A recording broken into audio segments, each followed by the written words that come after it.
ভাই কোথায় আসছেন? ফুড ভিলেজে। কোথায় থেকে আগমন? ঢাকা থেকে আসেন।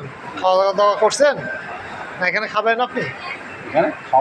আচ্ছা আমাদের নতুন ও আচ্ছা মিষ্টি হবেন। আচ্ছা কোন মিষ্টিটা আপনার পছন্দ সব থেকে? ও আচ্ছা আচ্ছা আচ্ছা আচ্ছা আচ্ছা আচ্ছা কয়টা খাবেন আপনি? ও আচ্ছা 2-3 পিস। আচ্ছা আচ্ছা বেশ ভালো। হ্যাঁ মিষ্টিগুলো সুন্দর মিষ্টি।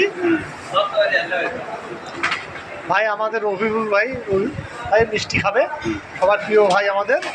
আপনারা দেখেন কীভাবে মিষ্টি খায়। ও আচ্ছা আচ্ছা আমাদের ভাইনা বিটুল, আমার ভাইনা